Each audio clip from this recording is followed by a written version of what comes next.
Nag-ano na ba ako, nagmagandang hapon na ba ako? Magandang araw sa atin lahat mga kababayan, saan man panig kayo ng daigdig naron. Dito na naman tayo sa another episode ng ating vlogs, Badong Artilis po. Welcome to Saldico Show. Ito po ay susuriin po natin yung mga kasagutan na, no? Alam na po natin yung laman ng sinabi ni Saldico. Interesado tayo paano ipagtanggol ng mga aso si BBM. Una, ang ganda po 'no. Sabi ko nga, si Saldi ko po ay, magnanakaw na naging bida, okey. So, yung sinasabi niya po, eto talaga yung hinihintay natin. Alam po ninyo, kaya natin gustong, bumalik si Saldi ko para magsalita.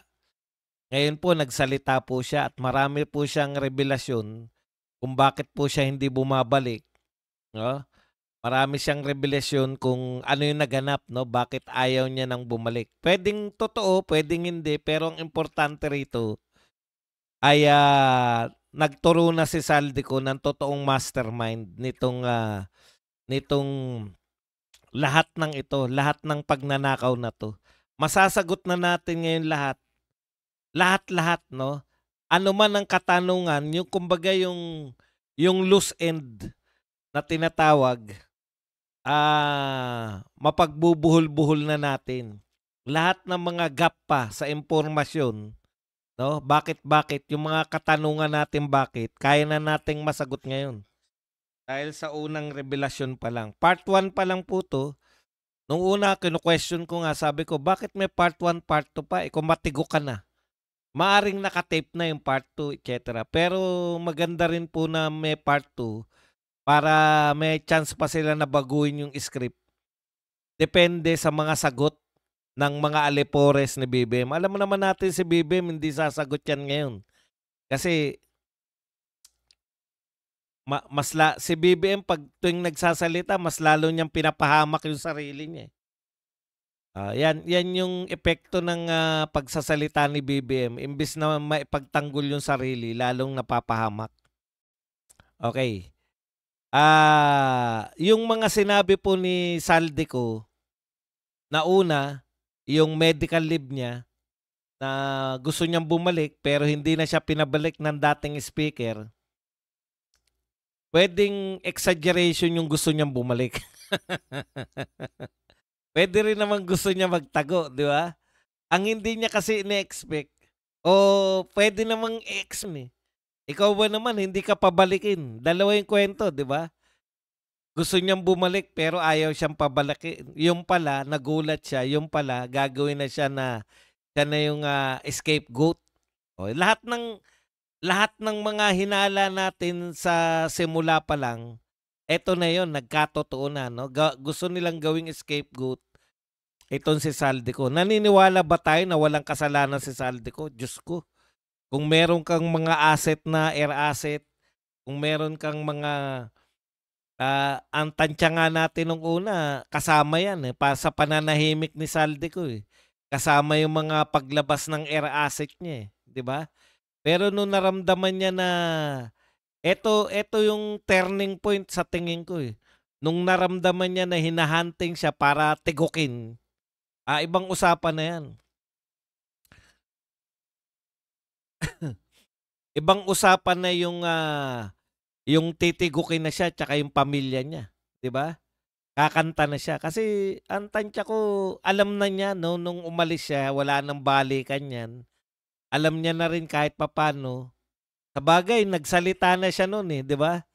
May pahiwatig na siya na, kung nung alam na natin lahat na gagawin siyang scapegoat na siya po yung ituturo, nagpahayag na siya nun 'di ba? Sabi niya, "May mas mataas sa'kin, eh, ah, pangkaraniwang congressman lang ako." Tapos si BBM siya yung pumipirma, may pahiwatig na siya, eh. Pinapahiwatig na ni Saldico na involved 'tong amo niya na si Martin at saka yung, huling pumipirma na si BBM.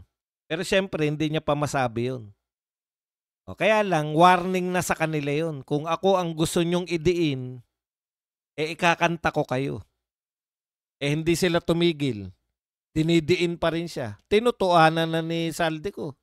Kaysa hindi na siya makakapagsalita pag ano na siya, pag 6 feet under the ground na siya. Kaya yung na-expose niya palang kasi may mga part 2, part 3 pa, maganda to serye, teleserye. Kaya yung kanyang na-expose palang, yung sa Bicam, yung insertion. 'Di ba yung sinasabi niya, yun kasi yung binibintang sa kanya. Kaya siya yung ginagawang mastermind. Kasi wala naman si Martin dun sa Bicam. 'Di ba yun yung gusto nilang palabasin? Ang gusto nilang palabasin, sa Bicam nagaganap yung lahat-lahat. Kaso kumanta na yung mga narito, yung mga iniwan nila dito Nagkantahan na lahat, nasa NEP pa lang. Ibig sabihin, doon pa lang sa Pangulo, meron ng anomalya. Sa budget pa lang na ginagawa mula sa Malacanang, meron ng anomalya. Hindi umubra na yung insertion lang. Kaya labanan po yan Kanya-kanya pong diin. Kaya lang sa sobrang lawak talaga, lahat ng binabanggit nilang pangalan, naniniwala ko na ano yan, nasangkot yan. Kasi tahimik Lahat ng senador na sinasangkot, may nagdemanda ba? Dinimanda ba ng mga sangkot na senador yung mga nagsasangkot sa kanila? Wala pa akong narinig. Si Jinggoy lang pero ang demanda niya, manahimik lang si Bryce. 'Di ba? Si Jinggoy lang ang narinig kong nagdemanda so far. Ang kakapangyarihan nila tapos tahimik sila lahat.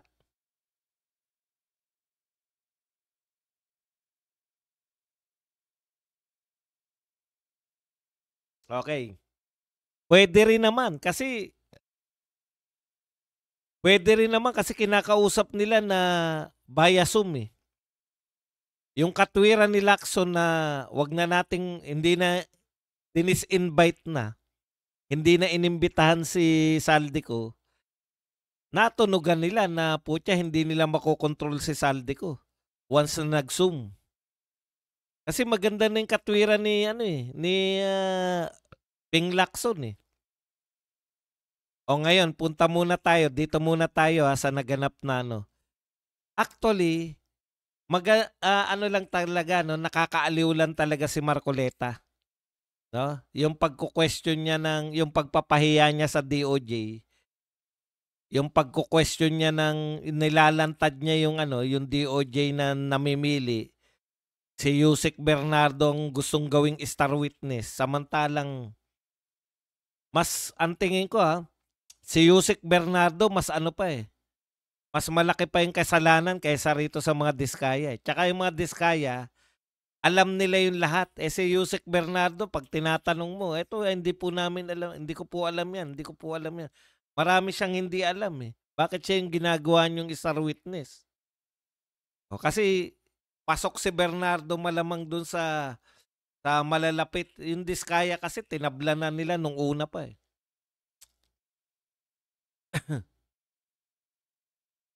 Tapos yung pagbalik nila sa hearing, wala na Iba na yung, bago na yung si Lacson, parang na-late pa Nakipag-meeting pa yata.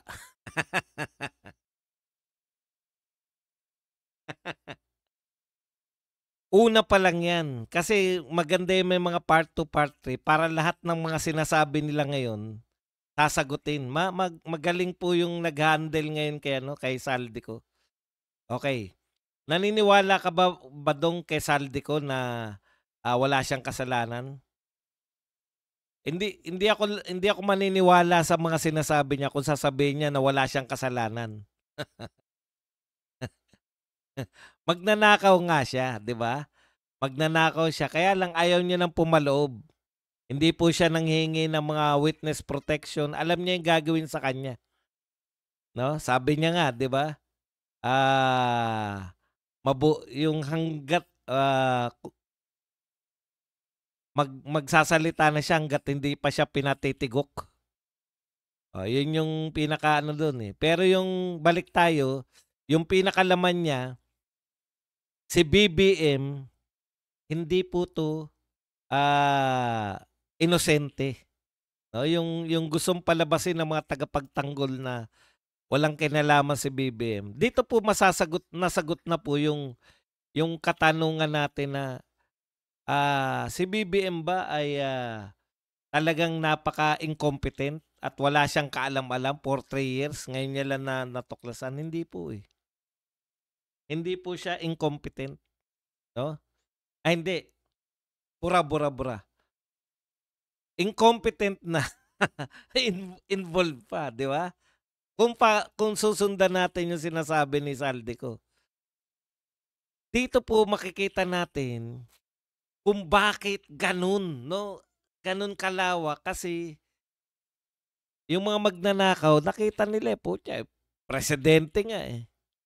Alam na po nila lahat yan. Bakit nakatakas si Bunuan? Alam nyo na, di ba? Parte sila lahat. Malawak tong sindikato na to na hindi man si BBM yung nagda-direct, malaki naman yung kubra niya. Pero hindi niya wala naman po sa sinabi si Saldico na si BBM yung kumbaga yung nagpapatakbo, pero meron ako diyan. Dapat ganun yung ano ni BBM, meron ako diyan eh. At hindi nyo pwedeng hindi ibigay sa akin yan. Kaya si Gutesa na naman, ako, eto ang tingin ko ngayon hindi kaya talagang tao talaga ni Saldico si Gutesa na talagang yung sinasabi ni Gutesa para isangkot talaga si Martin Romualdez, para hindi po pwede na ako lang, di ba? Si Saldico lang. Kaya meron din twist kasi biglang-bigla kukontak si Gutesa. Yung 100 billion ni Marcos na insertion niya yun. O ngayon, ilan doon yung Ghost Project? Paano mo papaliwanag ba dong na galit siya sa Ghost Project? Putya, kung Ghost Project kasi, namorsyento lang.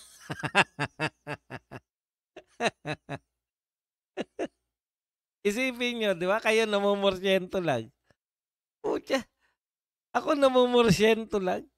Tapos kayo, putya, kumbaga, kung ang porsyento ko 30% o 25%. Tapos kayo, mas mataas pa yung, kahit ako magagalit eh. Putya, ang taas ng posisyon ko, tapos Ghost Project pa.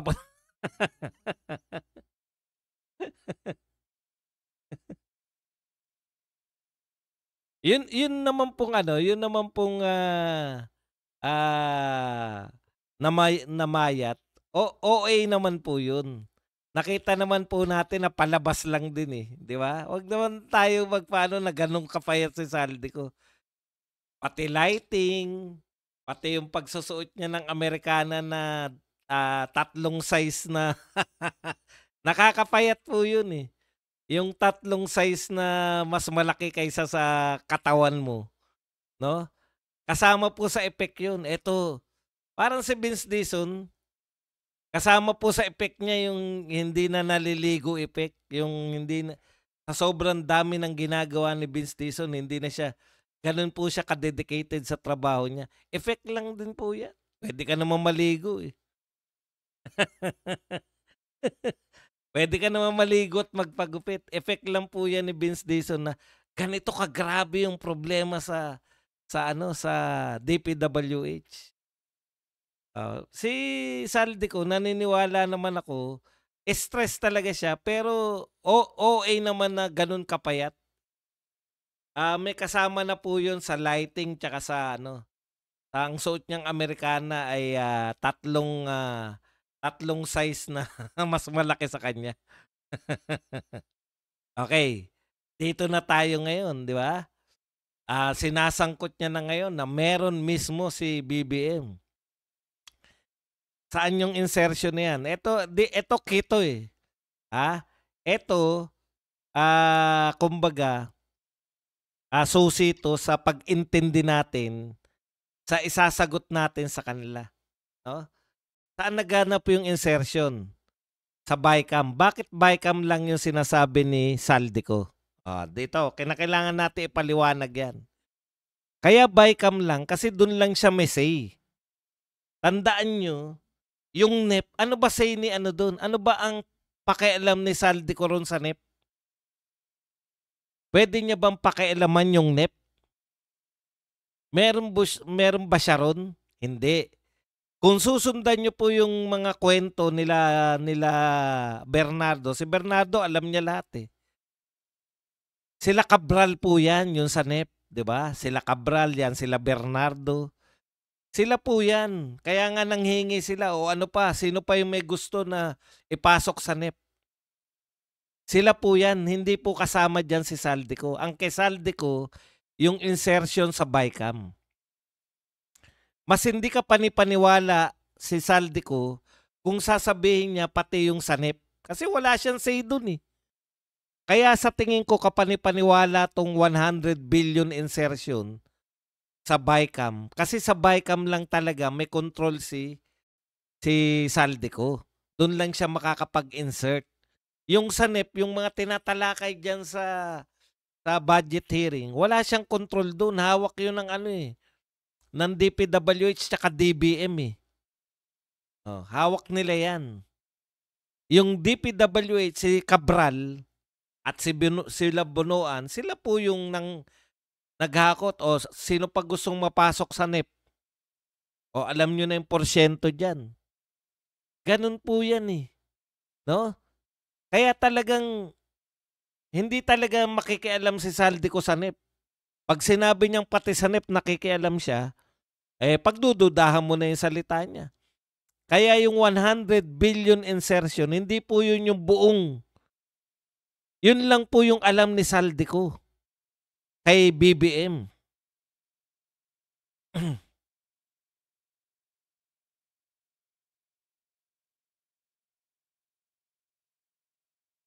Yan, mapapaliwanag na natin yung katanungan ni Wilfred Riz. Sabi ni Wilfred Riz, 1 trillion na nanakaw ah. Bakit 100 billion lang kay BBM? Insertion lang po yun sa BICAM. Dahil yan lang po yung alam ni Saldico. So, ibig sabihin, may insertion si Saldico, may insertion si Martin na malamang dumaan, baka part 2 yan. May insertion din si BBM na pinadaan sa kanya kasi siya yung may control ng budget eh. Naintindihan po natin. Mamaya po, sasagutin natin isa-isa yan. Yung mga sinabi na po ng mga alipores.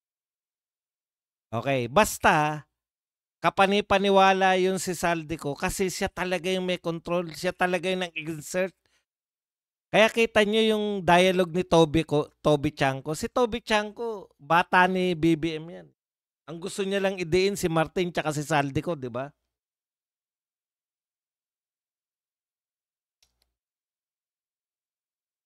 Kaya ang hinahanap niya ni Toby ko nung simula at Toby Chanko, yung hinahanap niya ng simula pa lang ni Toby Chanko, yung minutes ng BICAM, minutes ng small committee. Kasi mapapakita doon na si Saldico yung nag-i-insert ng mga yan. Si Romualdez, overlord yan eh. Bakit naman sasama yan sa mga operasyon niya lang yan si ano, 'di ba? To si Saldico, siya lang yung nag-ooperate pero syempre si Martinho alangan naman pati sa baba. Siya talaga yung nakadirekta doon. Okay. Sa madaling salita, na-establish na natin na may sarili si BBM. O, yun yung sinabi ni Saldico eh. Na teka muna, hindi lang ako magnanakaw dito. Pero siyempre hindi niya i-highlight kung magkano yung kanya. Yung sinasabi niya na yung mga in-insert ko kaya malakas ang loob ko, parang ganito sinasabi ni Saldico. Kaya malakas akong ng loob ko na mag-insert diyan at kaya rin kayo lahat pumapayag, hindi dahil ako powerful. Dahil alam niyong lahat na ito ay kay BBM. Yung insertion na yan. Okay, punta tayo rito. Ayan, pinasagot sila eh. Tapos sasagutin niya ng kampo ni Saldico, yari sila dyan. Ano po yung mga pagtatanggol? Di ba ganon? Ito, may script na sila eh. Nakuha na natin kagad yung script eh. Tignan nyo to. Pareho po yung script nila. Magnanakaw ba si BBM? Sabi ni Thea Tan. May magnanakaw bang nagbibito ng line item sa budget? Kita mo naman ha. May magnanakaw bang nagbito? Magkano ba yung binito? Bakit nakalusot nga yung nakawan? Ito naman po ang sinabi ni Ping Lacson. Hindi raw under oath si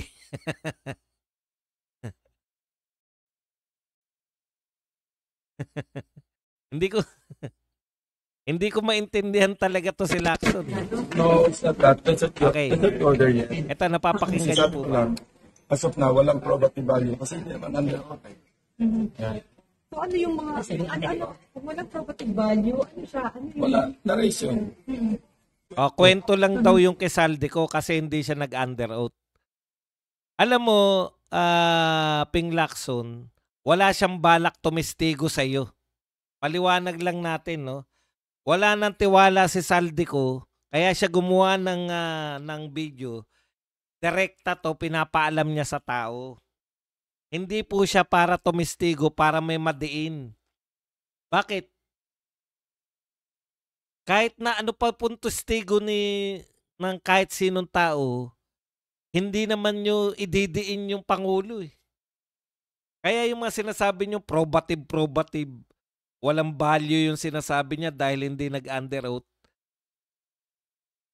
Anong walang value? Naniniwala yung tao.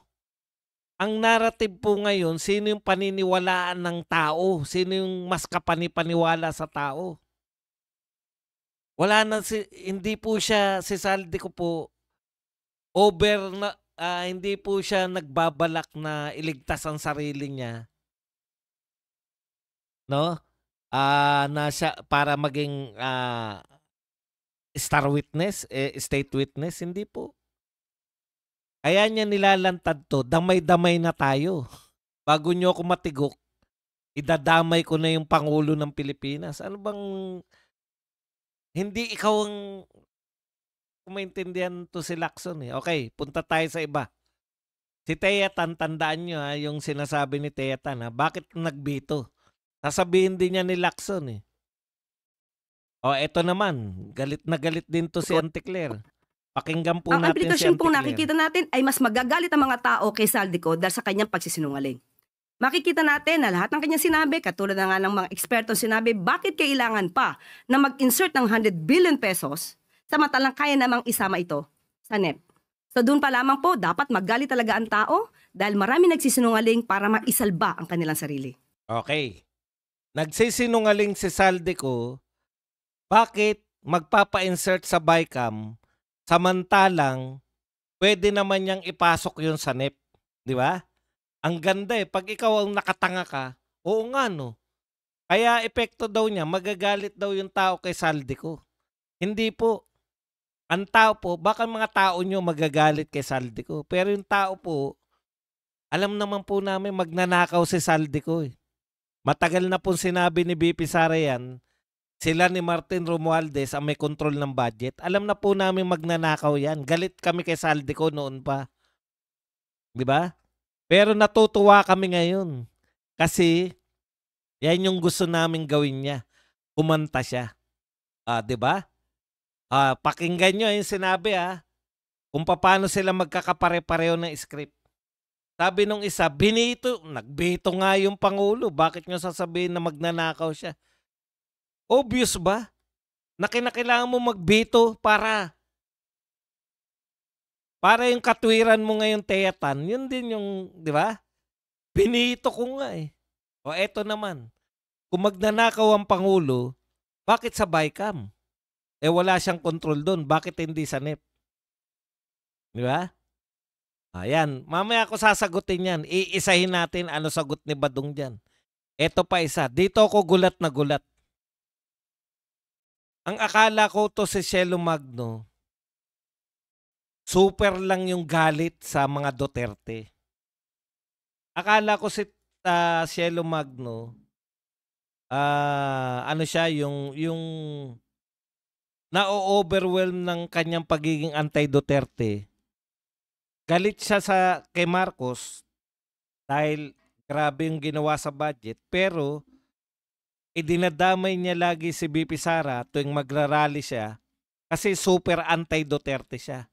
Pero ngayon ko natuklasan na hindi talaga to. Ito talaga ay tuta din. Kasi pipili ka ng panahon na ipagtanggol mo si BBM ngayon pa. Babanata mo si Saldico ngayon pa. Naglantad si Saldico. Dapat yan. Yan.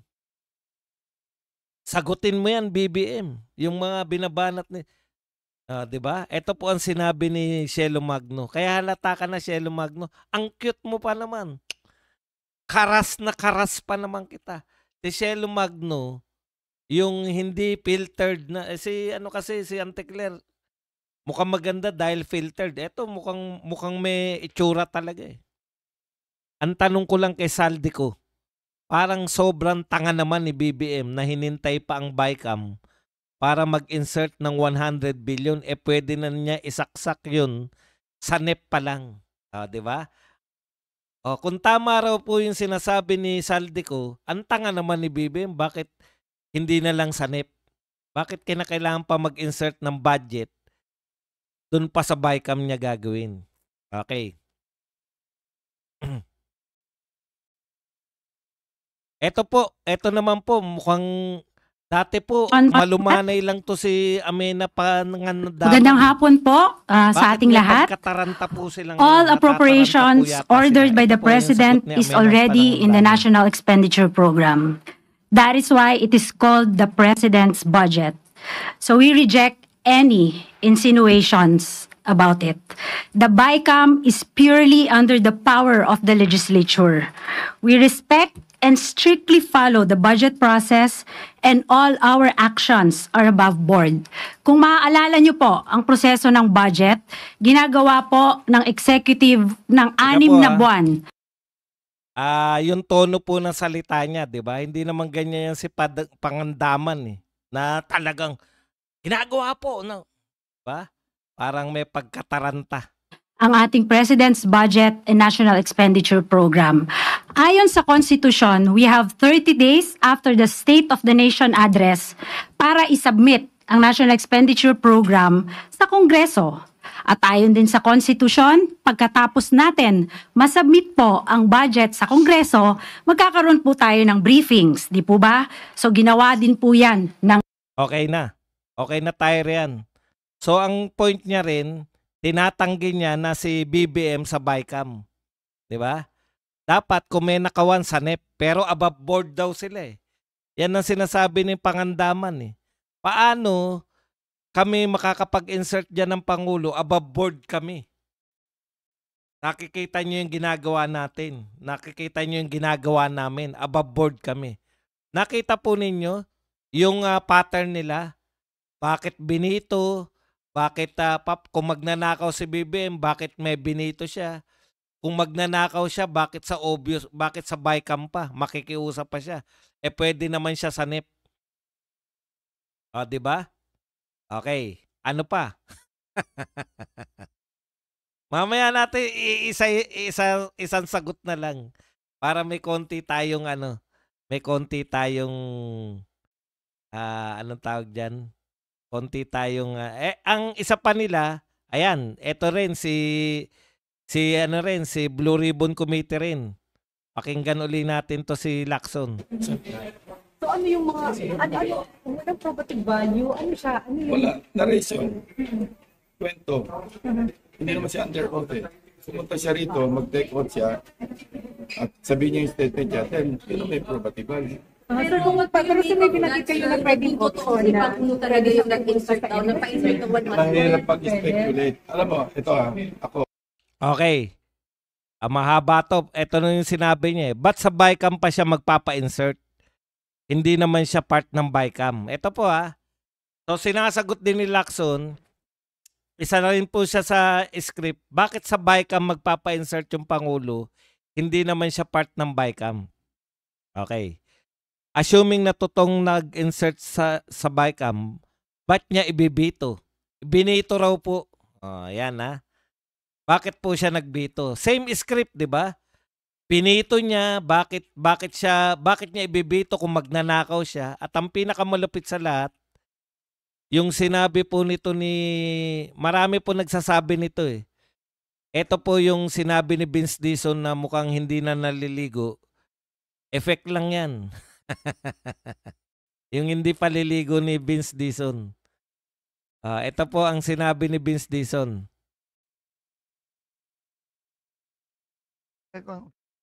Unang-una, maaalala nyo, ang presidente ang nagpasabog nito sa SONA mismo. Ayun. Si President Marcos daw po ang nagpasabog niyan. Kung involved ka, bakit ikaw mismo ang magpapasabog? Yan po ang sinabi neto ni hindi na naliligo Vince Dizon. Yan, sagutin na natin.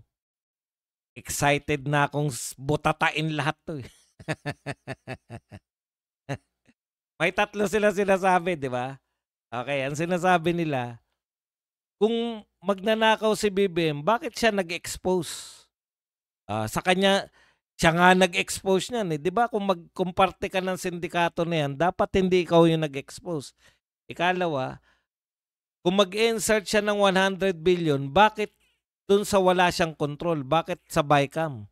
Bakit hindi sa NEP? Di ba? Yun na. Di ba? Bakit niya binito? Okay. Alam niyo, maliit lang yung binito niya. Di ba? Palabas lang yan na nagbito siya. Kasi hindi niya naman binito. Tandaan niyo, ang panawagan ng lahat ng tao dahil sa mga blanco-blanco, magkakaugnay na yan lahat eh. Yung mga blanco-blanco na yan, yung mga fill in the blanks na yan, alam nyo na kung bakit may mga blanco, kung bakit may nag-fill in the blanks. Involved pala yung yung pinakatao sa Malacanang. Badong, di mo pa rin naman sinasagot. Bakit sa una pa lang siya na nag-expose? Alam nyo po yung mga taong umutot. Ito simple yung mga taong umutot, siya po yung unang, putang baho naman. Sino ba umutot? Ganun. para hindi ka mapagkamalan na ikaw ang umutot. Ikaw na una nabahuan. Di ba? Sino ba yung umutot? Ikaw pala nakakaamoy dahil ikaw ang pinakamalapit sa utot eh. Ang baho naman. Sino yung umutot? Yan po yung konsepto natin na kung sino yung umutot, sino yung unang umuray sa utot, siya rin po yung umutot. Mahirap ba ispelengin yan? Ang dali lang po niyan eh. Bakit 3 years muna bago siya kumanta? Bakit 3 years muna bago siya umangal? Ibig nyo sabihin, wala siyang intel? Hindi niya alam na nananakawan siya? Sagot na po natin kagad yan sinasabi nila. Yung sinasabi nila sa BICAM, bakit naghintay pa sa BICAM? Kung magnanakaw, bakit sa BICAM pa? Bakit sa NEP? Sino ba may sabing hindi sila nag-insert sa NEP? Kayo naman. Kaya nga involved si Bunuan eh. Hindi nyo pa ba rin naiintindihan? Tao ni BBM si Bunuan. Nasaan na ngayon si Bunuan? Ang hina nyo naman. Meron ng insertion. Pwede bang meron ng insertion sa BICAM, meron pa sa NEP? Wala bang insertion sa NEP? Hindi ba kayo nanunood ng hearing? Ang linaw po sa mga hearing. Meron na po yan. Sa NEP pa lang meron ng anomalya. Ano sasabihin ninyo? Wala lang nagsasabi na ito po ay utos ng presidente kaya po kami nag-insert. Maghintay na lang din tayo na may namayat. Hanggang ngayon hindi nyo naintindihan. Ganun kagarapal. Puta, mukhang bitin pa tayo.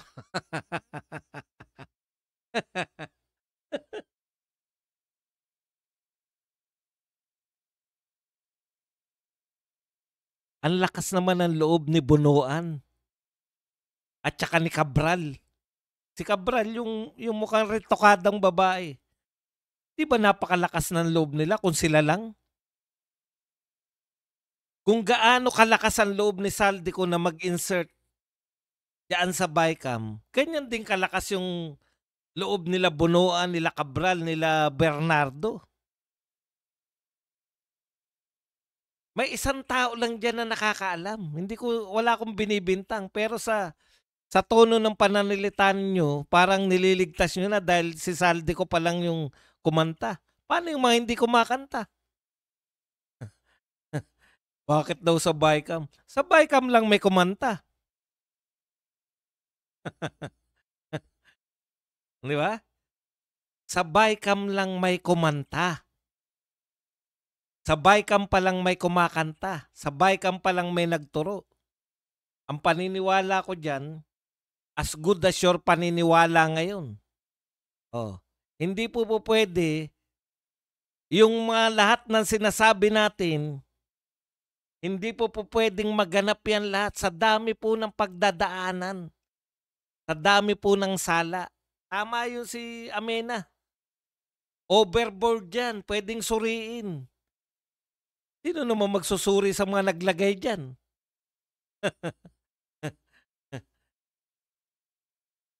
Tandaan nyo, ang alam lang ni Saldico, 100 billion insertion sa BICAM. Bakit yun lang po ang expose ni Saldico?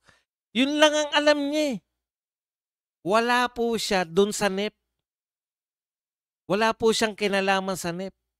So yung budget po ng NEP, direkta po yan. Sabi nga ni Pagdangaman, President's budget yan.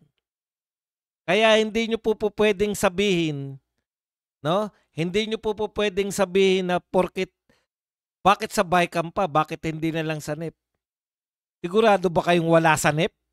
Ano yung mga pinag-uusapan doon na NEP yung pinag-uusapan? Pakinggan nyo si Bernardo. Naghanap sila kung saan nila ilalagay yung mga pera na NEP. Pakinggan nyo yung tanong ng mga senador. Ano sabi ng mga senador? Ibig sabihin yung budget, binabudgetan nyo pala. Hindi yung pangangailangan ng tao, kung hindi yung kung saan pwedeng makipagpartiyan. Sa Senate hearing, kahit nakakatamad, sa Senate hearing, kahit mukhang alam na natin yung mga sinasabi nila, makikita nyo pa rin po dun na sa NEP pa lang may hatian na. Kung kung sa BICAM, ang liwanag ng sinasabi ni Saldico, di ba? Malakas ang loob niyang mag-insert sa BICAM kasi utos sa kanya yun eh. Ibig nyo sabihin, hindi malakas ang loob ng mga taga-NEP? Bakit hindi binulgar ni Saldico yung sa NEP pa lang? Wala siyang alam dun. Ang alam niya lang sa BICAM.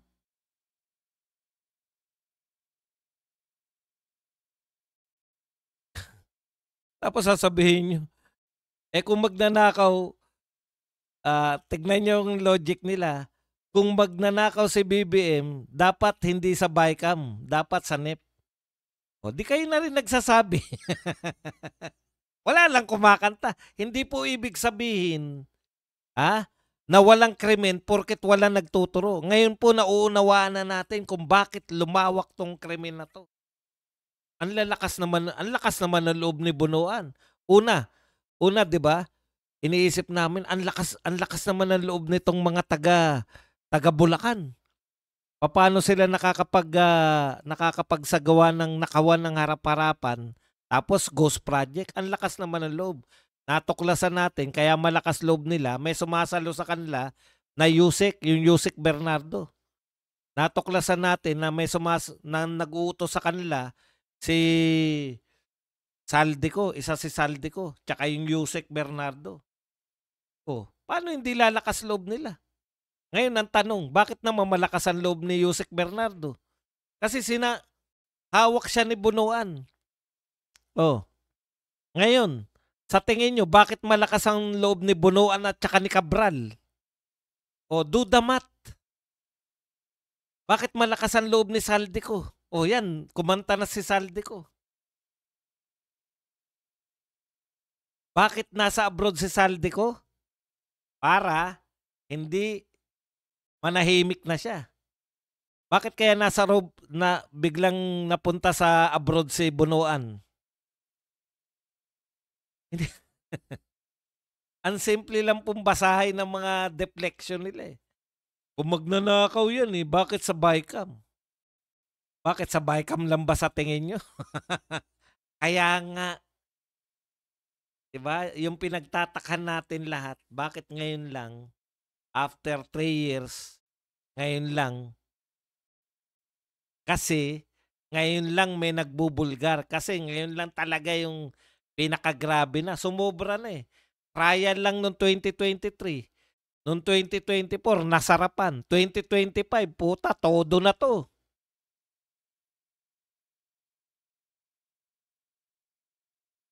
Ang tanong, naniniwala ba kayo na yun lang yun? Yung doon lang may insertion? Tama po yun, yung NEP. Bakit nyo, paano nyo naisip na wala siyang kinalaman sa NEP? Ang lalakas naman ng loob ng mga tao dyan kung lang yun.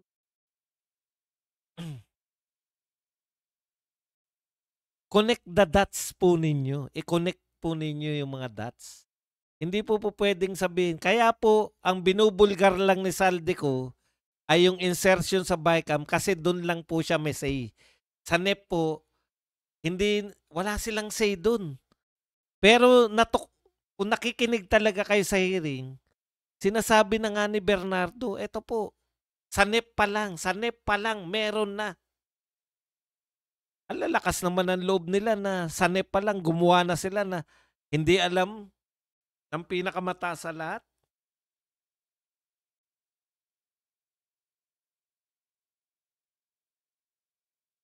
Basta mga hindi naka-live. Maganda yung punto nyo. Kaya pala hindi naka-live yung Bicam. Correct. Eh yung NEP ba? Naka-live ba yan? Yung paano nagkakaroon ng NEP? Hindi rin naman naka-live yan eh. O same. Same principle. Yung iniisip nyo. Kung ano yung iniisip nyo, ang pagkakaiba lang, may kumanta na sa Bicam. Ng insertion ng Bicam, may kumanta na. Sa NEP, may kumanta ba? Wala. Wala pa. So far, wala pa. Nakatigil na ba ako?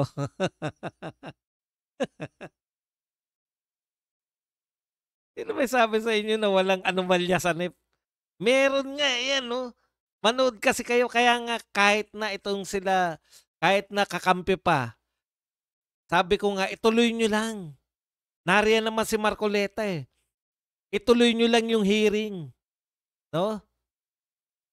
Mabibisto at mabibisto. May mga vlogger naman na katulad ni Badong na magsusuri ng mga ginagawa nyo sa hearing.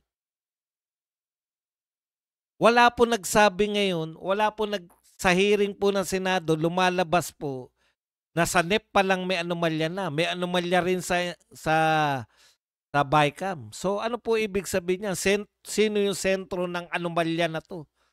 Sino po ang ugat ng anomalya? Yan na po.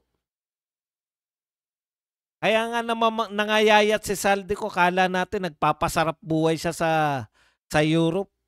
Yung pala, tago siya ng tago doon.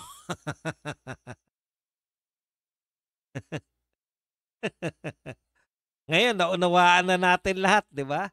O, dahil sa sinabi ni Saldico. Alam niyo na rin ngayon kung bakit si Bunuan nasa abroad.